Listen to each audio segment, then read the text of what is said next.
Hello there, this is Derek, one of the hosts of the All Today podcast. This week's episode is a bit of a mess from an audio perspective. I got a new microphone and I just don't sound right. Really, Setzer is the only one who sounds normal this week, but I think I fixed it, so next week's episode should sound better. I know this wasn't the audiophile's go-to show, but it usually sounds better than this, so I apologize.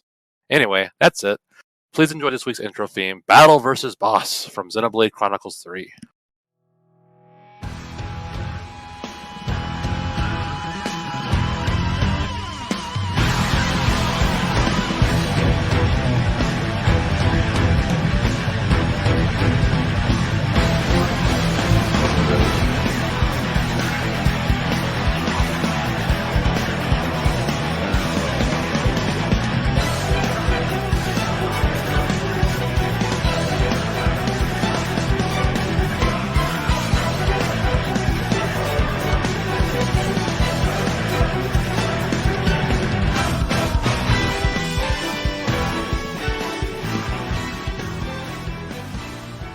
Well, hello. Welcome back to All Today. This is just a normal episode this week. No fancy gimmick. Cheston, how are you doing today? I am fine. How are you? You sound very high energy. Well, what do you want? I have 2 kids. I'm not doing drugs. I don't have cocaine here, so unless you got some of that sweet nectar, I'm not gonna be any more up than this. I might. You'll have to talk to me later. How about you, Setzer? How are you doing? I'm doing all right.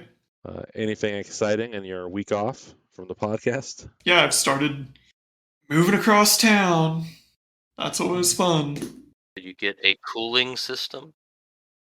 No, we're just gonna pick something up from the Home Depot. Good old house fan? Well, since we're here, bordering the desert, we can do evaporative cooling, which is supposed to be more electrically conservative, but you never know it till you try it. Let's get into the thick of it. Cheston, what have you been playing?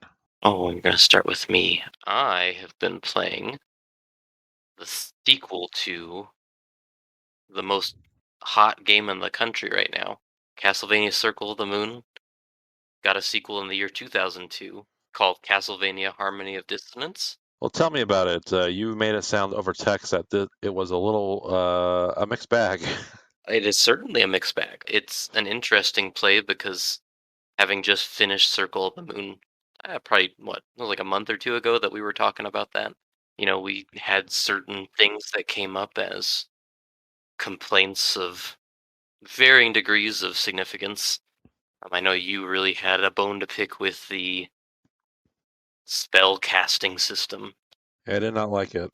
Yeah. Because it was so dependent on luck, which was a stat you could manipulate, but at the end of the day, it was still luck, and so if you didn't get the right drops, you just were locked out of some of the key abilities that, I don't know, they could impact your experience. But that was one of the big complaints, and there's a number of other complaints, which I'll get to. But I will say that they addressed that complaint, and pretty much every complaint, for better and for worse. So that system, the dual setup system, is gone. It has been replaced by a system where you find spellbooks not randomly. They are placed in the environment in certain locations that you can discover throughout the game. So there's no chance that you will miss a spellbook. And instead of having like something weird to combine the spellbook with to create your magical abilities, the magical abilities are now based on whichever sub-weapon you currently have.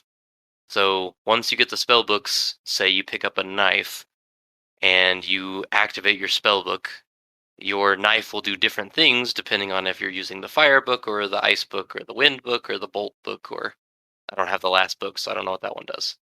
But then you change sub-weapons and all your combinations are different. So it's still a system based on combinations, but random luck is no longer something you have to worry about.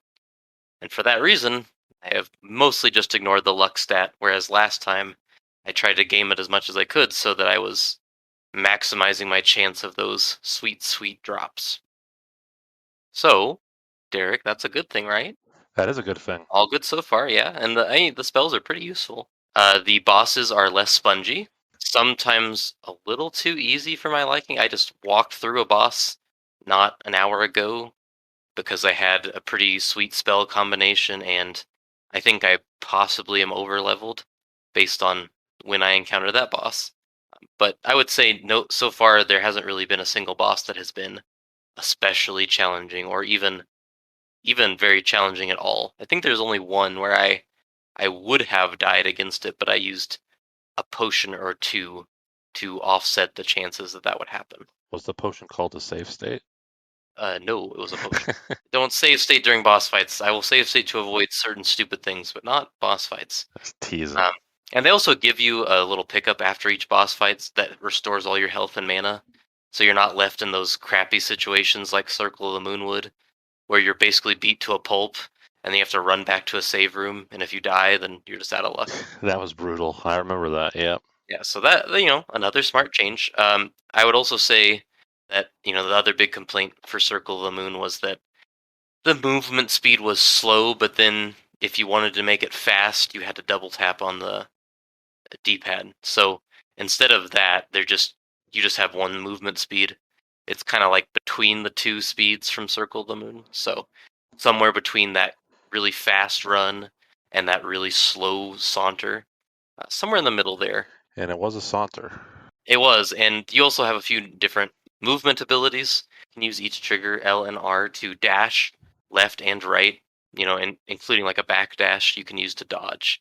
So it's a pretty nice little addition to the combat, because in Circle of the Moon you're pretty much stuck to the ground. Like, you didn't have a lot of options aside from jumping and running. You also have a slide in this game, which always a big fan of. Did Circle of the Moon have a slide? I don't remember, actually. Okay, I don't remember, but this one has a slide, and I'm always a big fan of adding slides. So that's nice.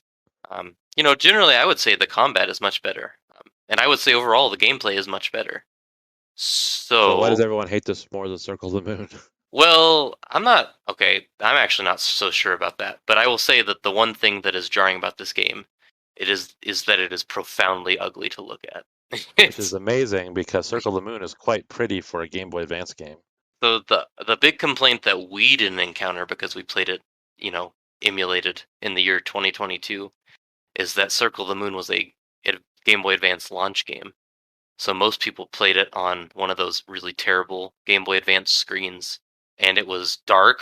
That game had a very dark color palette. Yes. Also, all the pixels were pretty small. Like, the characters were small, the monsters were small. They tried to fit a lot on that little screen, so it was kind of a visibility nightmare, which blows my mind that the game reviewed so well given that issue. But they decided to address that in a few ways. One is that to me, it looks like everything is bigger now. So you're kind of more zoomed in, it feels like. Enemies are bigger, you are bigger, environments are bigger. The color palette has been way, way, way saturated. Like, dramatically. Like, everything is much more visible, for sure. Whether that's a good thing or not, I guess, is up to your artistic sensibilities. Your main character, has this bizarre blue outline on him at all times, so that you don't not see him, which is weird looking. I know why they did it, but I wish when they had emulated this game or remastered it, they might have just taken that out, because it just looks strange, and I think your character looks kind of stupid when he's running. Something about his running animation and that blue outline, he just looks stupid to me. I can't put my finger on it. I certainly can see him, so I guess mission accomplished on that front. The music is bad. Really? Well, okay. Well, it's like Metroid Dread, where it's not bad, it's just like... Metroid Dread's music was not bad, it was like, if someone told you that the game had music, you'd be like, oh yeah, what was that one track? And you sit there and you couldn't think of anything. I know what you mean by that, yeah. I would say that this game's music isn't bad, per se, but it's... unnotable. For a Castlevania game, I mean, Circle of the Moon had some really good music, so... Well, for a Castlevania game, not having good music would be notable. It's pretty notably absent, and I don't hear it too often because I don't play with the volume especially high, but to me, it's like one of those games where, when you're a kid and you play on the Game Boy, and people in the room, might treat it like it's just beeps and boops, like Yes.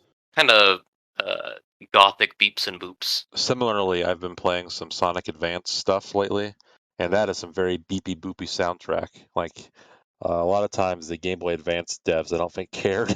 This is not their best effort on that front, and it's odd because Circle of the Moon was made without Iga's involvement, as far as I know, but this one is very much with him involved. So it does surprise me, given his background, that he would let this game go with such middling music and art. But to get back to your question, why is it that people don't like this game as much? I think it's probably just the way it looks. I think that really gets to them deep down because I think in terms of gameplay, it's objectively a much better game. So I do with that what you will. I guess it does have a really cumbersome map. Like navigating it is kind of a chore because there's two castles in two dimensions. So it's one of those light world, dark world things, like Metroid Prime 2, or I mean, 1,000 other games. Do with that what you will. That can certainly be annoying because the way that they don't tell you that for a very long time, let's say. And so early on you'll just run into these seemingly arbitrary walls that separate these two parts of the castle that you can navigate around, and there's at least a good chunk there in the middle where I was really lost, and I was just like everywhere I thought I could try to explore was locked off because it was part of the other castle in the other dimension. I mean, eventually I figured out like at this point I'm not really stuck at all anymore. I'm just barreling through things pretty well, pretty handily, or pretty easily, I'll say. So, do you feel you're towards the end of the game? I mean, the secondary character who I assume at some point I will fight, because I'm pretty sure that's like law in Castlevania at this point. He just gave me a little thing that will unlock the door to Dracula's lair. So, I mean, I'm gonna say yes, Oh, but yeah, that sounds it. my map exploration is kind of low. But that's also because there's two maps to explore. So I don't know. It's the momentum in it is kind of weird too. Like I knew when Circle of the Moon was coming to an end, and this is certainly telegraphing like I should be coming to the end. But there's enough left there that I'm wondering if I'm as close as I think I am. I'm like level 30ish, so probably. But Yeah, I mean, it sounds uh, like it. I don't know. And there's merchants in this game. That's a nice improvement. That is a nice improvement because I just just picked up random crap on the ground and it would just be in my inventory rotting. You can't sell that random crap, but you don't get duplicates anymore, and you can buy potions, which is good because you know in the other game you just like you did not have many potions. So No, you didn't. if you got in a bad situation, you were just kind of SOL. So they fixed a lot of things. They made some things very, very much worse. So overall, I would say definitely worth playing. I think I like it better, but I definitely get why it has a mixed reputation. It makes me very excited for the next one because I've never heard anybody say anything about the next one other than that it's amazing. So Well, the third one seems like they put everything together. what I'm hoping for. It's very funny that you mentioned the poor lighting. It always makes me think of like the Penny Arcade comic with the holding up like the fiery torch next to the Game Boy Advance. Like I can't see it.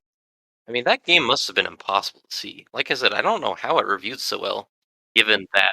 My guess is that reviewers had like that weird light thing that we used to have for our Game Boy Advances. Yeah, it was also pretty impressive for a handheld game at the time, I It very suppose. much was. But Yes. I mean, people really kind of bag on that game too. So really, the third one's the only one that doesn't have a lot of baggage with it. Well, I'm excited to try that myself, but I need to play 2 first. So I heard you before we recorded. You were talking a bit about Metaverse. Did you have any interest in playing that, or is that just Oh, I was more talking about how weird it is that it, like, I keep seeing people talk about it, and I had no idea it was even out. Like, I feel like its launch has been really strange. Like, I thought it was still in the like hype cycle.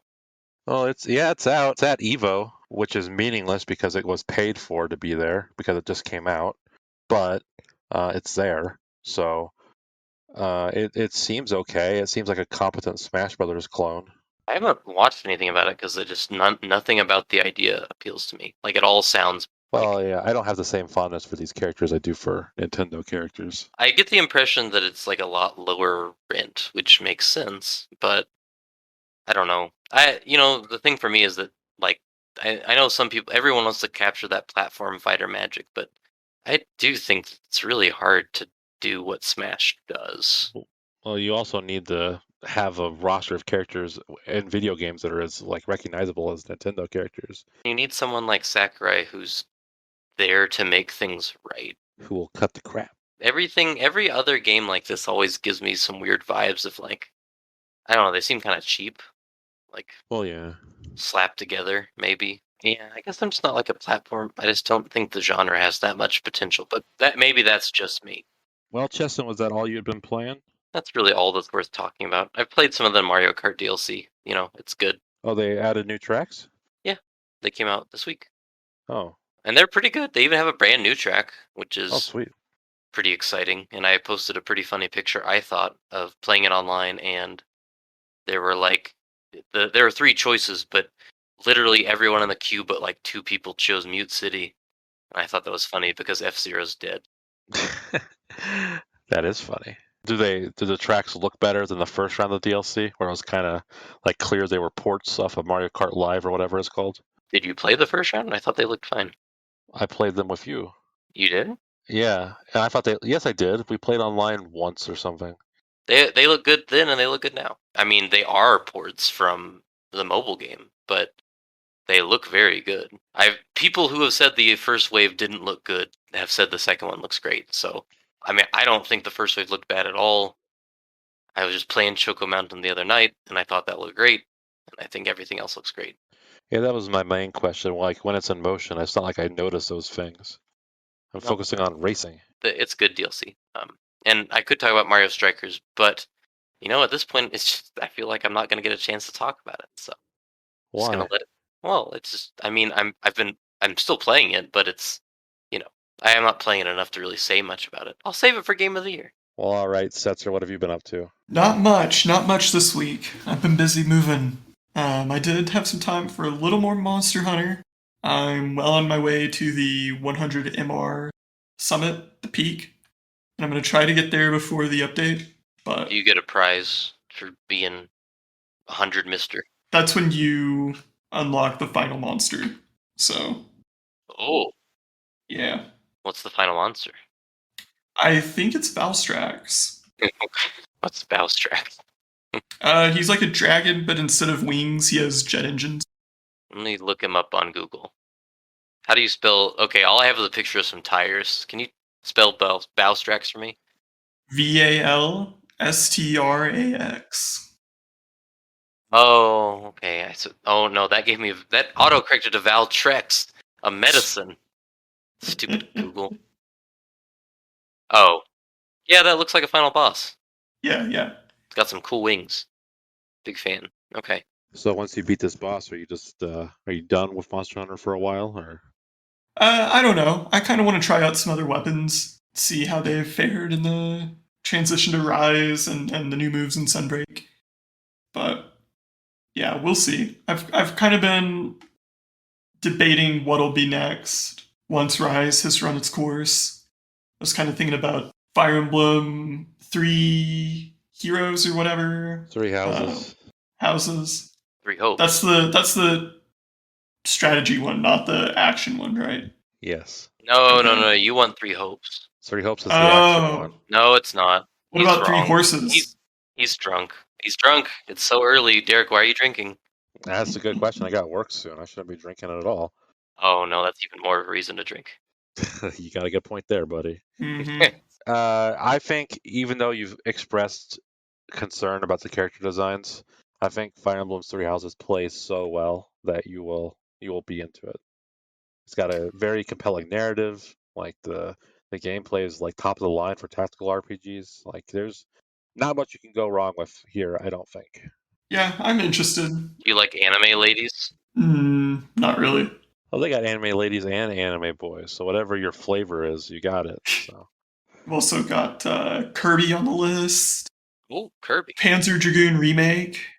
Wait. Panzer Dragoon remake's okay. It's okay. Yeah. It's not a great remake, but it's fine. But I think the original Panzer Dragoon isn't the best game in the world, so they're working with what they got. Do you think there's Yeah. anybody out there who thinks Panzer Dragoon is the best game in the world? Oh, I'm sure. Probably not. I actually played Orta, I don't know, like a month ago, and like this game, it's not as good as I remember. Oh, what?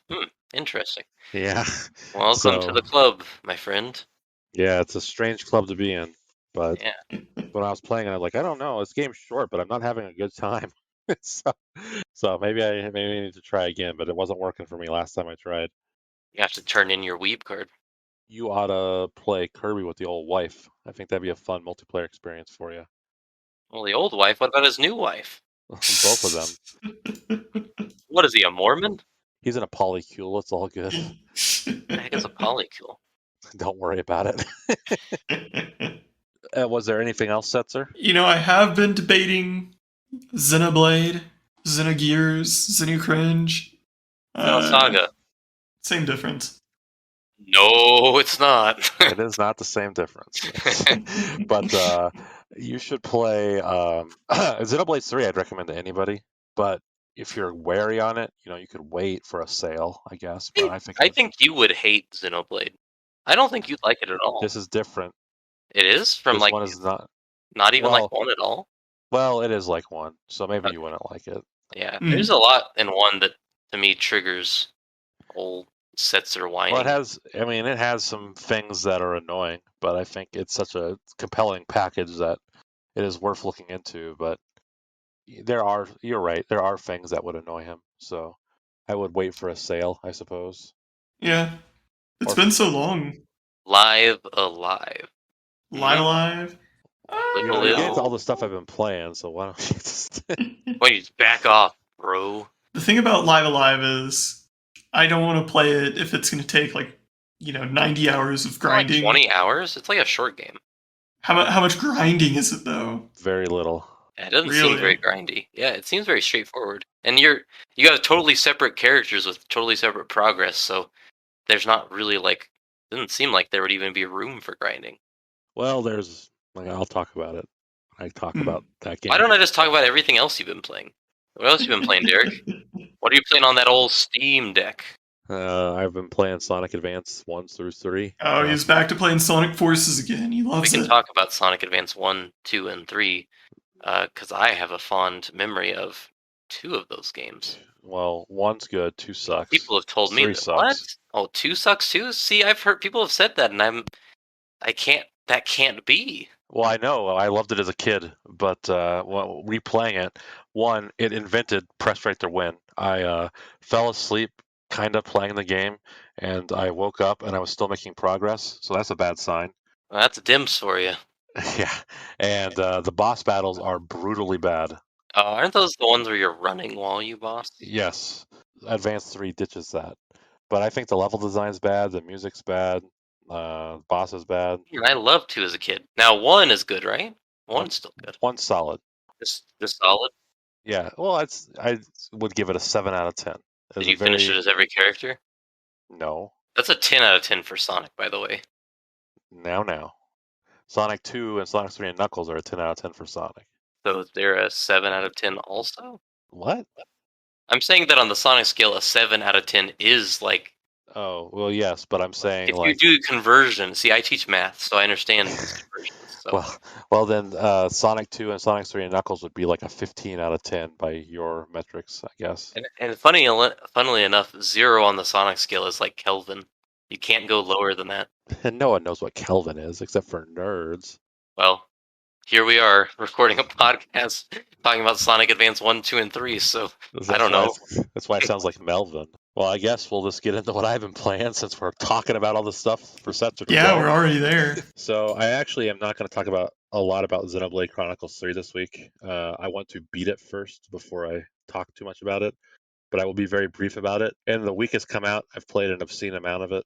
I think my playtime is at 50 hours, which is insane. I have seen you playing an obscene amount. Every time I'm on my Switch, I was like embarrassed when I saw my plays. Like, my God, I need a life. But I think it is probably the best RPG to come out since Persona 5. It's just got everything going for it. I think it's got a really compelling narrative. I think the world's really interesting. I love the characters and stuff.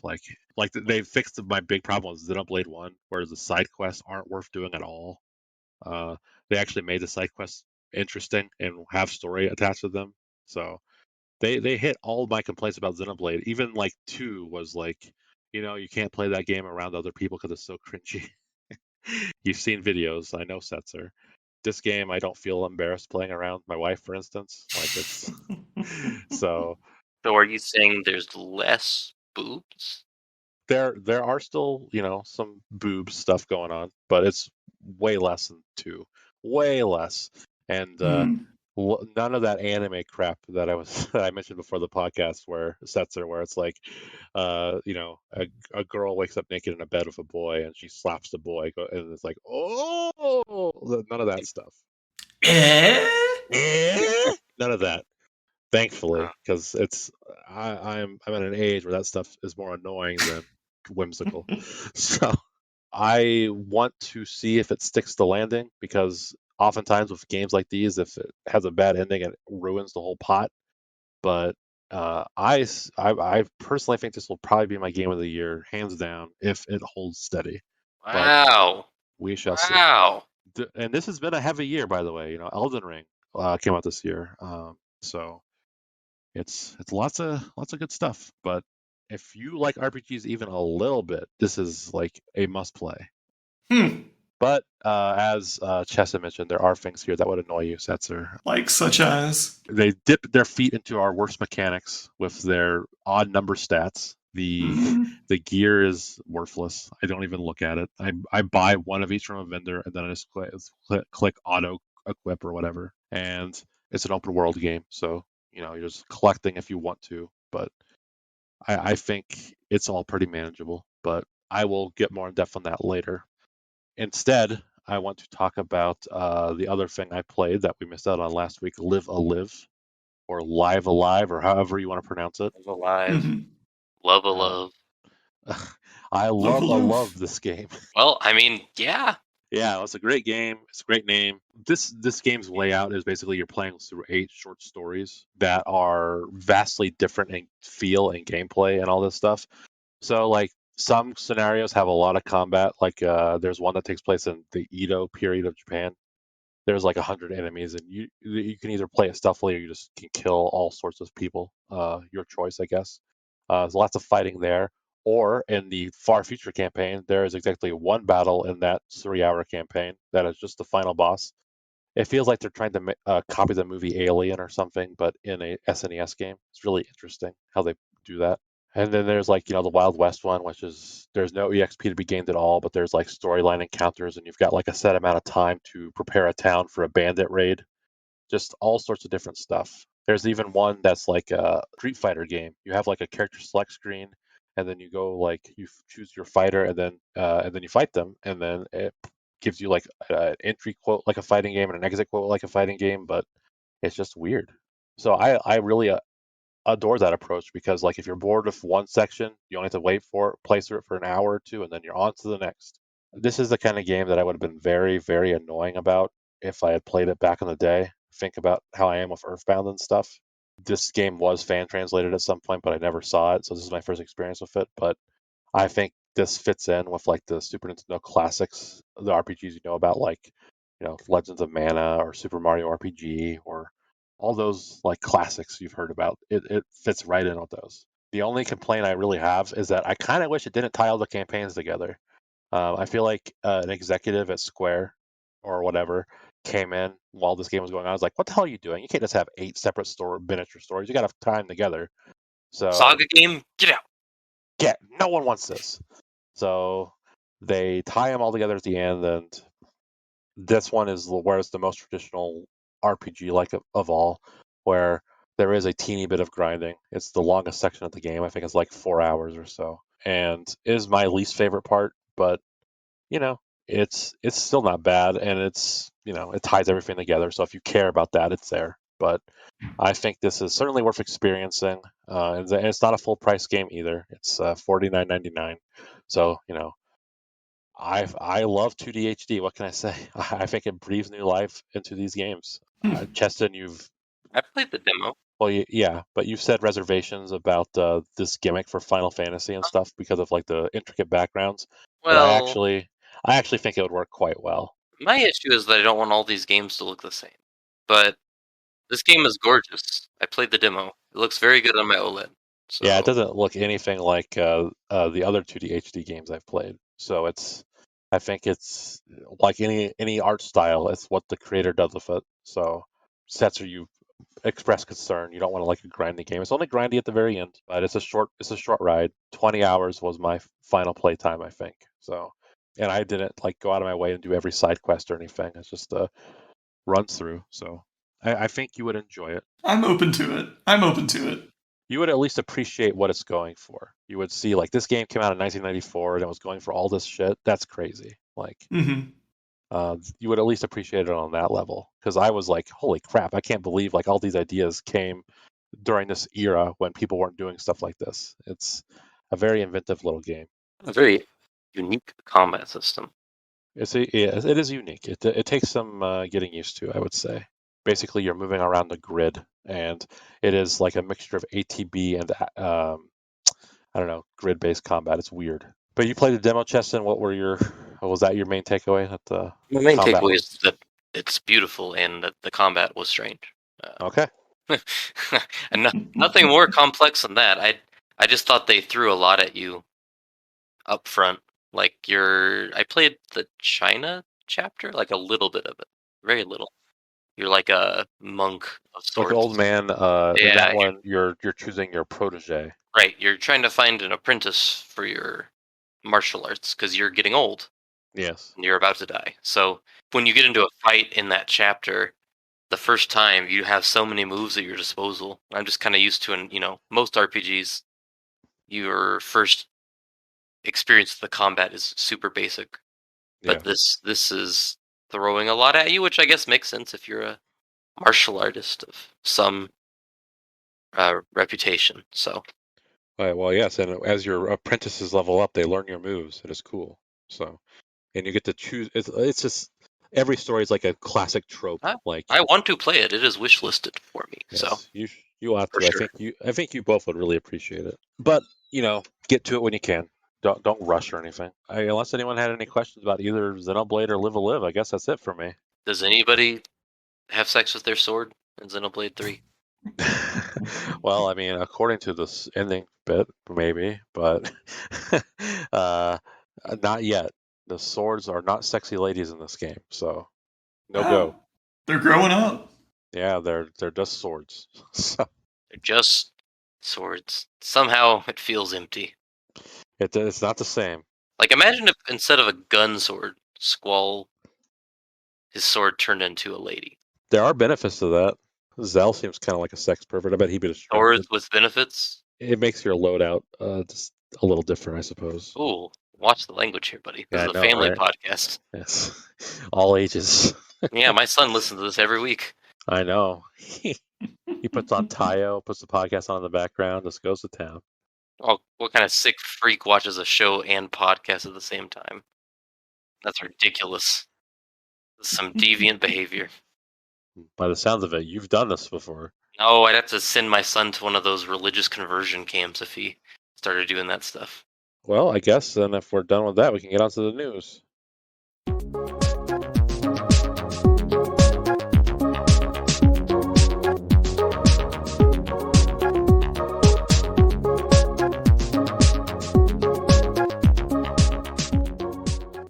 Will Bedingfield of Wired writes about how exploitative monetization has mutated and how the focus on loot boxes has allowed more predatory forms of monetization to emerge.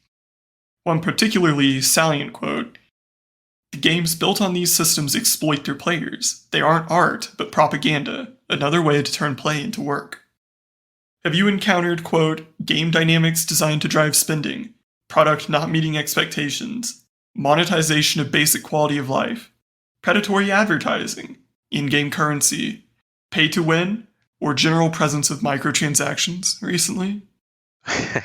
Well, every single mobile game in existence is pressuring you to make purchases. Like, if my brief experience with Fire Emblem Heroes, I think, was get a bunch of heroes if you spend this weird currency, and this currency is X amount of human dollars. As far as like console games, it creeps in there a little bit as well. Like, I remember Tales of Arise. I felt like the leveling was done in such a, I don't know, slow and weird way that it encouraged you to buy EXP boosters online or something.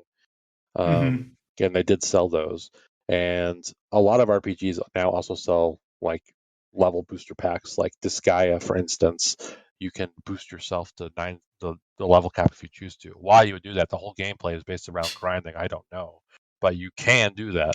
It's all over the place, and I agree that it is on the same level as loot boxes, but they are not talked about as much. I guess this is the perks of playing old games for old people, because I can't remember the last time I saw a game that made me feel like it was trying to push me towards some kind of financial decision. I guess Fall Guys, but I don't even think Fall Guys is that bad about it compared to some of the horror stories I've heard about Diablo and the likes. Well, what's pushing you in something like Fall Guys is seeing everyone else in their fun attires. Yeah, but I think they look stupid, Well, exactly. and I want to push them off. So Stops me from Fortnite. yeah, I mean, Fall Guys does have a weird currency, but it's also pretty easy to translate. I should have saved my freaking Price is Right game with the weird currencies for this week with this story. Yeah, you should have predicted the future. That was exactly what I was talking about with the kind of nebulous conversion rates between, V-Bucks and Forza has a... Okay, alright, I got my game actually. It's Forza. I've played Forza. And Forza does stuff like you get currency in the game to buy cars. It's probably enough for a lot of things. But then you have... I mean, every once in a while you'll be looking through the little car shop and you'll click on a car and it'll indicate that you can't just buy it with in-game currency. And, I don't know, they're cars, so I don't really know what to say about it, I'll be honest, but that game definitely wants you to buy cars and then probably think about having sex with them too. So well, the people that play Forza are all about having sex with their cars. Yeah, so Forza is pretty manipulative, I think. The game that jumped out at me when I was reading this was Guild Wars 2. They had their expansion recently, and I've been mulling over maybe, I want to pick that up. But when I was reading this, I started having flashbacks to how inventory is managed in that game, where you have to buy additional bag slots. And you can have just tons and tons of inventory space, tons and tons of bank space, but if you don't pay up, it's seriously painful because they just inundate you with so many nebulous items that it's difficult to understand what is worth keeping and what isn't, and what they have very complex crafting trees, right? So it's difficult to understand, if I throw this away, am I screwing myself over for the next 200 hours trying to grind more stuff? Oh, but if only I had paid for another bag slot. If only I'd paid for another bank slot. I could hold on to it all. That sounds like a pain. It is. I can't believe Guild Wars 2 still exists. I know. It's hanging on. What surprised me about the article was that the EU was like, loot boxes are cool. Just we're not going to regulate them like we do with gambling. Like, give the game industry can regulate itself. Like, well, that's not a good sign. They never do. Well, I'm just like, does that mean they're going to make a comeback? Because the article knows that they've been kind of going away in anticipation of like the opposite outcome. Mm-hmm. But I hope that doesn't mean they come back. I feel like they're pretty well reviled. So industry self-regulation has always been a complete joke. Yeah, it's asking them to stop themselves from making more money it's just not going to happen. I mean, just thinking about it historically, they needed the government to literally hold them to the fire to get them to adopt a rating system. So I don't think that much has changed since then. No, I think you're right. PC Gamer's Morgan Park writes about how ambiguous player count information allows players to warp data into narrative, often in ways that aren't helpful or healthy for anyone. What's the deadest game you've ever enjoyed, and did the player population affect that? Well, player population means literally nothing to me because I play mostly single player games. Like Mm-hmm. if I'm playing like FF14 or something and the player population would be low, that would bother me. But I'm not like a Babylon's Fall head, nor is anybody in the world.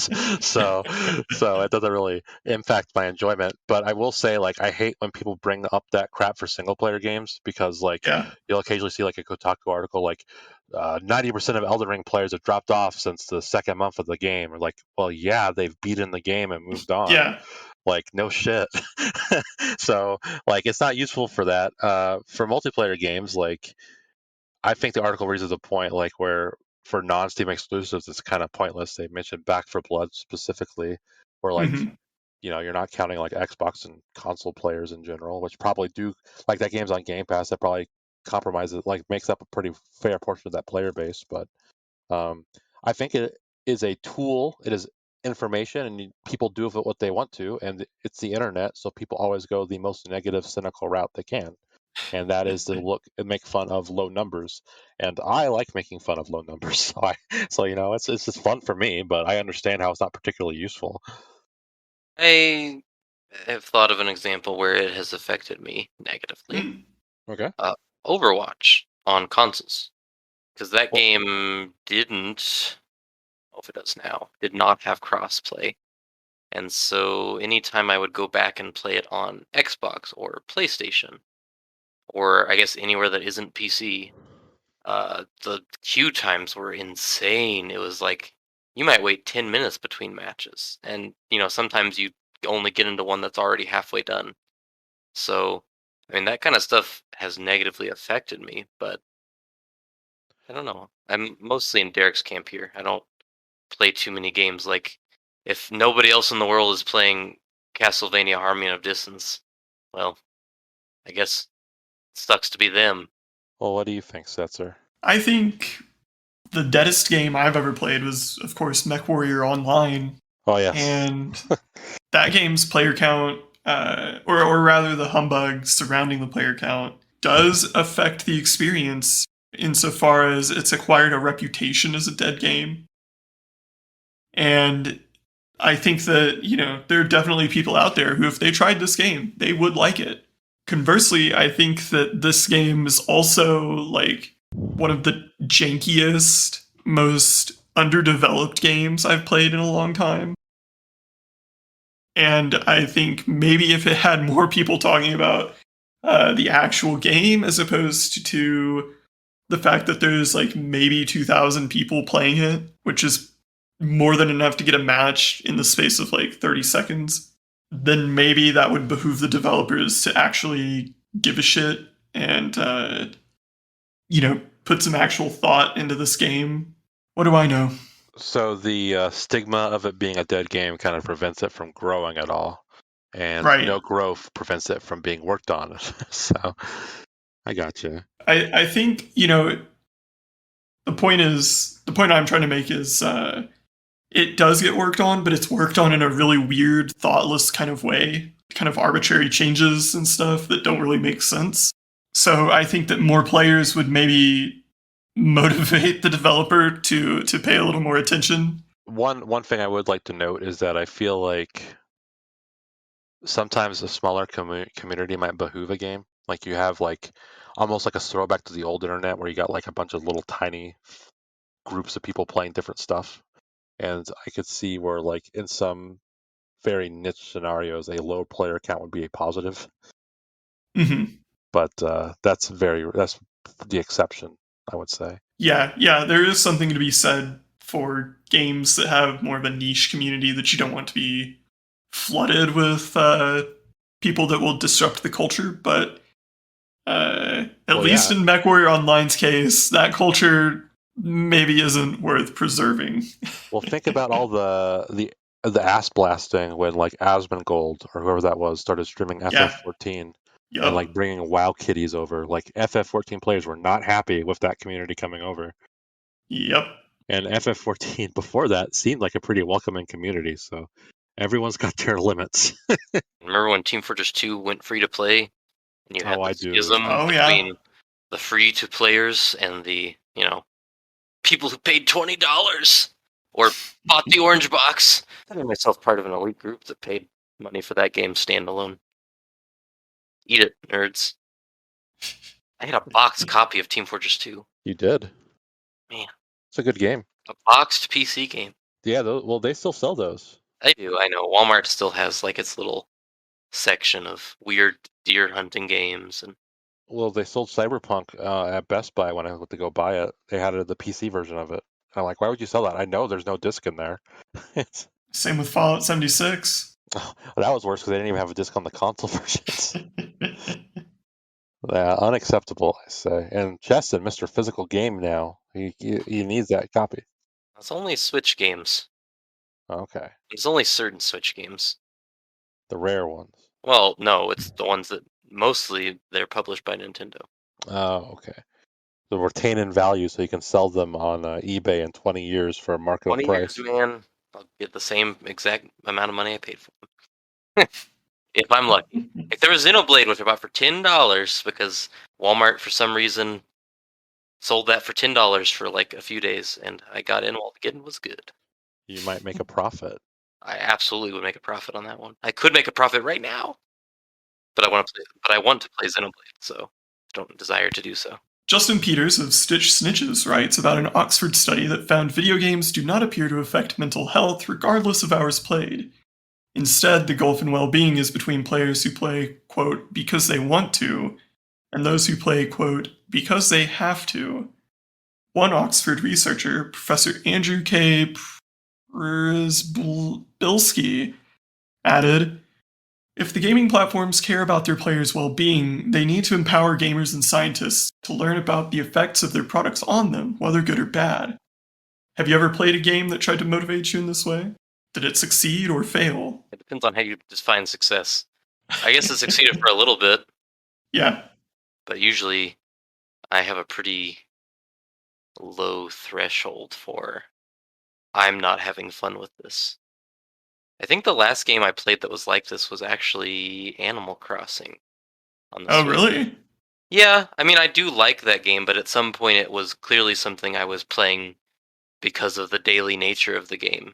Mm-hmm. And it was just like, oh, okay, all right, I gotta play for 10 minutes because I gotta go water these plants and talk to these people and gotta go pick this fruit. And eventually it was like, when I first started playing the game, it certainly was the game I wanted to play. But at a certain point when I had my fill of it and the game wanted me to keep on that treadmill, Mm-hmm. definitely felt pretty burnt out.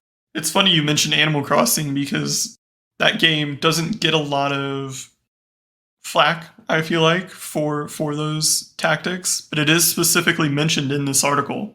Yeah, it doesn't try and monetize it, so I guess that is like, that is certainly to its advantage. Like they do not have paid DLC. They don't have some kind of stupid way you can pay to, I don't know, craft faster or something.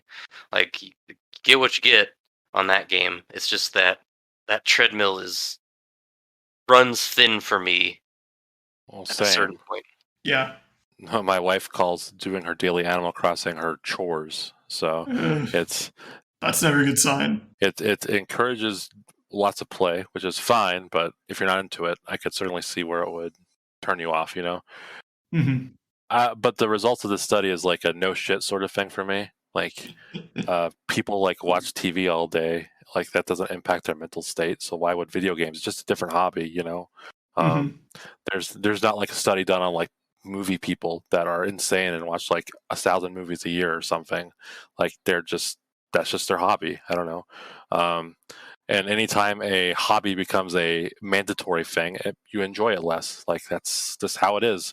So like, yeah, of course, if a game, like you feel like you have to play a game, like, you're playing, I don't know, World of Warcraft, and all your buddies are level 60 and you're level 55 and you don't really want to play, but all your friends are and you have to play, that would probably impact your mental stress after a while because you don't want to do it. So we used to review games, and we did not want to play all those games. And we didn't.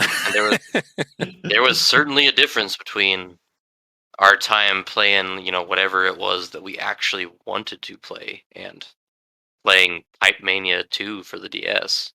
Well, yeah, our review site would occasionally just send us stuff to review and sometimes not even tell us they were sending us stuff. Just like, the one I remember most is like this random volleyball game on PS2. They're just like, here, review this shovelware crap. And we didn't review it. That was actually the final straw for me quitting all of that was when I was getting paid and I was the editor of another site, and they sent me review codes for some mobile games. And it was actually Clash of Clans before it was big, and a few other ones. And it was like, they're like, we want reviews of these pretty soon. And that was it. It was like, this is like... Well, that's why you have underlings. Yeah. Yeah, you give that work to like the unpaid interns and like, go play this crap and review it. I was the only one they could depend on to post these. Yeah, that's the problem. I think the one that broke me was a paper airplane game. I was like, this is so stupid. This is such a waste of time. Who would ever want to play this? And then I was like, wait, why am I playing this? Well, yeah, that's why I feel for reviewers that have to review shovelware crap. I feel like you should only review stuff you're interested in. Like an RPG reviewed by a non-RPG fan is so worthless to me. Like, you don't like the genre, why do I care? So I feel like the whole review process needs to be just streamlined. And if you don't care about a game, you shouldn't, like, even if you're like going to be press copies of it, you shouldn't have to review it. But whatever, you got to get those clicks. I mean, that's pretty much how things have gone. Like, I don't... Well, IGN still reviews everything. Yes, and they probably are the biggest website, but other than them, it doesn't seem like people are necessarily always cashing in them your review codes. I'm sure 411 still does it. I still get emails from them. They review all sorts of crap. So. Oh, yes. There's lots of crap to review. It needs to review. But there's like this like stuff I've never heard of, stuff that's like looks like it costs like 10 cents to make. Like it's I don't know. I don't get the point. So yeah, I think this is a no-duh sort of study for me. But, it's nice to have it improve, I guess. At the same time, there are a lot of people right now who are playing games not because they want to. They feel like they have to, at least. A lot of those Battle Pass games, think about it, so I paid for that Battle Pass, Halo Infinite, right? Well, I didn't pay. I used Xbox credits. Yeah. But I think for a lot of people, that transaction would be, like, to them, a mandate. Like, oh, now I got to go through all 100 levels of this.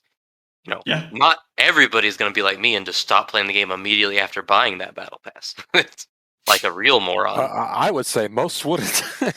Yeah, I don't know what it was about that moment that really turned the game off for me. But either way, I mean, but I can picture that a lot of people do that with, like, a new season starts in Fortnite and they pay the $10 and then they're like, okay, well, I'm home. I want to kind of just like chill out. Ah, damn it. I bought that Battle Pass and I only have 2 months to get to level 100. I guess instead of like reading the Bible, I'm going to play Fortnite, I guess. Instead of getting myself eternal salvation, I'm going to try and get this like xenomorph costume or something stupid. Well, as I've gotten older, I've found that I'm more comfortable with writing off things as just wasted money. Mm-hmm. Yes, the sunk cost fallacy is bad. That's, yeah, absolutely. If I don't like something, I'm just like, you know what? It's a waste of money. I'm just done. I'd rather have my freedom than feel like I'm trying to get my money out of something I don't like. So yep. I'm finally getting there because I was playing Dead Cells, a game I spent $20 on. And I was playing and playing, and it's like, every once in a while I'd get to a run and be like, God, what am I even doing? I'm not really making progress because I'm just as good as I ever was. It's just that I now have purchased more upgrades, so now I can just last longer. And then when I realized that loop sucked, instead of thinking about my backlog, I just like, you know what? I'm just going to move on and play something I like. Yeah, yep. Why not? And thus, I'd be playing the ugly Castlevania. We've only got so much time in this world. Why waste it being miserable? Just play something. Yeah. Play what you want to. That's right. Play what sparks joy. I don't care care that I spent $10 on that battle pass. We'll never unlock all the armor and the Heroes of Reach battle pass for Halo Infinite. Nope. Never ever. Finally this week, Derek's favorite PlayStation 5 feature, the vaunted Accolade, will be retired later this year. According to the official PlayStation website, the feature hasn't seen the level of usage we anticipated, so we are refocusing our efforts. We encourage the community to continue to send positive messages to one another. Derek, have you ever sent or received an accolade? Will you continue to send positive messages? No. I think there were good intentions behind this, but 99% of times when you send a message online, it's not because you're happy with someone. Yeah. Can you explain accolades? Certain PlayStation games had a little feature. Certain? They didn't all have it? No, not all have it. Okay. Where you could go into a menu and press, like, this guy was funny. Da-da-da-da-da. The problem there, though, is that you're asking the player to go into a separate menu and do something out of their way. Like, yeah. if you were like, I like the way Overwatch does it, where like at the end of the match you can give your accolade or whatever to one person and then you're done. That's it. Yeah, that was nice. I think I've sent like 2 positive messages online. I've never sent negative. I don't message people usually, but it's usually just to say like good fight or something. But I've received many that are just like, oh, good spamming or cheap tactics or some crap like that. So, or get good, just the typical stuff. So, like, people don't want to be nice online. I don't know what you want. Like, it was a good idea in theory, but this is not how people act. I could talk about the other PS5 features that surely will go the same way as this, because this isn't the only one. But instead, I was thinking like alternatives. And for some reason, my mind was getting stuck on a really weird tidbit of history, which is that in Assassin's Creed Black Flag, when you finished a mission, the game would ask you to review the mission you just experienced. Do you remember that, Derek? I hated that. Yeah, that was so stupid. It was like I was playtesting for them. I always thought of it like just had like really mediocre sex, and then the person like turns over and goes, "All right, well, how was it?" It's like you do one of those trailing missions where you walk really slowly behind these two guys to listen in on their conversation, and then the game has the audacity to give you a 5-star scale and say, "Well, what do you think? How'd we do?" I forgot about that till just now. And the way they disguise it is like by making like Strega or whatever that organization is called, like a video game developer in that world. So it's like, you're not really doing market research for us. It's part of the game, bro. But it's not. You're doing research for them. That was so stupid. Thanks for reminding me of that. They should have that for like multiplayer stuff. It should just be like immediately after you play, how was your experience with Dynamite, Derek? It was all right. It's bad. I mean, I suck so bad at shooters. All I do is play healer, and if I suck, I always hear when I do really bad. So I don't need any more of that in my life. Yeah, good riddance. But then again, it is a bit of a serotonin boost when I'm playing like FF14. I get my commendations, especially if I'm not a healer or a tank. It's like, whoa, it's a good match for me. And Monster Hunter also. I like my your little friendship accolades at the end of a match where everyone just says you did good. Like that. I played one online game during that demo run. And I remember at the end of it thinking, God, I did really bad. And then it said like, hey, your partner gave you a thumbs up or something. And I was like, oh, look at me. Adjusted my collar a little bit. And like, I'm a real monster hunter. I'm going to stand up a little straighter today. Yeah, so I like that sort of stuff. That's cool. But I think like having a full-fledged feature this is not going to work. You've got to make stuff like that. If you're going to do it, you got to make it really easy. Because yes. It's like when those companies will like say, "Hey, stay on the line." Stay on the line afterwards and take a survey. Hell no. No, it's extra time. I don't got time. Like I just say like press a button 1 through 5 of how you feel about me after the call's over. That's that I can do. But yeah, like you got to put this stuff right in their face. Otherwise, people are just going to be like, nah. No, I don't care if like let's say I met my wife on a multiplayer game. I'm not going to go into a separate menu to say, you know what, you did a good job in that match. This is too much work. Okay, so your statement there confused me. Are you suggesting like that you met your wife as in like you two met over an online game, or that you randomly encountered your wife No, we in an online like met over an online game. Like we immediately like fell in love. Like it was like this person is going to be with me for the rest of my life. And even then, I would not go into a separate menu to give her like a boost. You did? Is that how you met your wife? I would not. No. I met her via like OkCupid. I'm just throwing out a hypothetical. I'm saying I wouldn't even do that. That's like, what game were you playing? No. That was just like a hypothetical. Like it could be like the best experience I've ever had, and I would not go into a separate menu for it. Is what I'm saying. Hey, yeah, absolutely.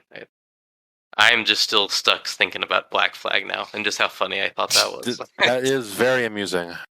I think I gave every mission 1 star because I didn't like that game. So I was just like, I would certainly give the ones where you're sneaking up on people 1 star. Those were also known as all of the game missions. I mean, I don't know what it would take. I don't know that. I'm trying to think now, putting that mechanic in other games, like if Zelda did that after every dungeon, like what would be a good old 1 star dungeon?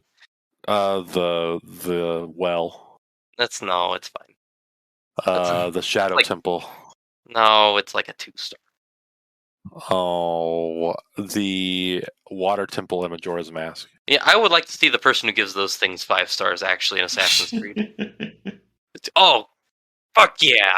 Oh, yes! Man, I love walking up slowly on things. Oh, it gets me so hard. I hope the next Grand Theft Auto does that, so I can downvote every single like don't get too close to a person mission. Red Dead should have had that so that I could give that mission where you have to chase your girlfriend's brother after he joins that cult. I would have given that one like 2 stars probably. Mm-hmm. I guess maybe the reason they don't do that is because everyone would downvote like the character choices they don't like. Well, it's always the reason I tell teachers that are new when they're at the end of a course.